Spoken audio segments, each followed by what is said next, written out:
বিহু গীত বুলি এটা ক'ব নোৱাৰি নহয় সমাৰ্থক বুলি যদি কোৱা তেতিয়াহ'লে আমি বিহু গান বুলি ক'ম নেকি বিহু প্ৰকৃত গীত নহয় বিহু নামহে আচ্ছা মই সেই কথাটো অচকাইকো কৈছোঁ হয় যে বিহু গীত নহয় বিহু নামহে কিয় আমাৰ ইয়াত সাধাৰণতে উজনি অসমত আই নাম বিয়া নাম পাল নাম গোসানী নাম বিহু নাম তাৰমানে যিবিলাক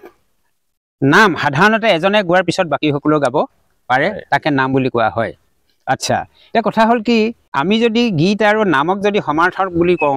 বহুতে কয় গীত আৰু নাম সমাৰ্থক বুলি কয় সমৰ্থ প্ৰকাশ কৰে বুলি কয় মই সেইসকলক প্ৰত্যাহ্বান জনাওঁ গীত আৰু নাম যদি সমাৰ্থক হয় গানটো একেটাই কথা গানটো সমাৰ্থক হ'ব আচ্ছা শংকৰদেৱে মাধৱদেৱে তাহানিতে কৈ গৈছিলে যিটো সকলোৱে গাব নোৱাৰে আখৰা কৰিব লগা হয় বা শিকিব লগা হয় সেইটো বৰগীত বুলি কৈছে যিটো সকলোৱে গাব পাৰে হৰিনাম বুলি কৈ গৈছে এতিয়া গীত নাম আৰু গান যদি সমাৰ্থক হয় আমি বৰগীতটোক বৰগান বুলি ক'ম নেকি কেতিয়াও নকওঁ বিয়া নামটোক বিয়া গান বুলি ক'ম নেকি কেতিয়াও নকওঁ হৰিনামটোক আমি হৰিগান বুলি ক'ম নেকি কেতিয়াও নকওঁ গতিকে উজনি অসমত আমাৰ প্ৰচলন আছে নামটোহে প্ৰকৃত নাম বুলি ক'লে এজনে গোৱাৰ পিছত সকলোৱে গাব পাৰে যেনেকৈ এই বিয়া নাম এষাৰ যদি গায় তুলুঠা দুপতি যতৰৰ হলা আজিৰ পৰা ভন্টি গাভৰু হলা এগৰাকী আয়তীয়া লগাই দিলে বাকী সকলোৱে গাব পাৰে হৰিনাম এষাৰ যদি কীৰ্তনৰ নাম এষাৰ যদি গোৱা যায় এহে জয় হৰি গোবিন্দ নাৰায়ণ ৰাম কে খব অ হৰি ৰাম ৰাম কে খব হৰি সকলোৱে গাব পাৰে গতিকে ঠিক তেনেকুৱা ধৰণে বিহু নাম এষাৰো এজনে গোৱাৰ পিছত সকলোৱে গাব পাৰে মই যদি এটা গাওঁ মানে কথা এটা কৈছোঁ মই ধৰিলে ঐ মোৰে বহনা ঐ হালি জালি টোপনি দৰে বহনা ঐ কুলিৰ মাতে টোপনি ভাঙে বহনা ঐ ঢোলৰ মাতে পেপাৰ মাতে বলিয়া কৰে সকলোৱে গাব পাৰিব মই তাৰ লগত মানে সংযোগ কৰি মানে চাৰিহাৰীয়া নাম গাব পাৰোঁ ধৰি লওক মই অথনি যেনেকৈ গাইছিলোঁ চতে গৈ ভাগে পালেহি সেইটো মই গাব পাৰোঁ তাৰপিছত বাকীখিনি ঘূৰাই পাব মোৰে বহনা ঐ চতে গৈ গৈ মোৰে বহনা ঐ বহাগে পালেহি মোৰে বহনা ঐ ফুলিলে ভেবেলি লতা বহনা ঐ হালি জালি টোপনি ধৰে বহনা ঐ কুলিৰ মাতে টোপনি ভাঙে বহনা ঐ ঢোলৰ মাতে পেপাৰ মাতে বলিয়া কৰে মই গোৱাৰ পিছত সকলোৱে গাব পাৰিব কিন্তু বৰগীতটো সকলোৱে গাব নোৱাৰিব এতিয়া যদি মই যদি বৰগীত এটা যদি গাওঁ আৰে উদ্ধৱ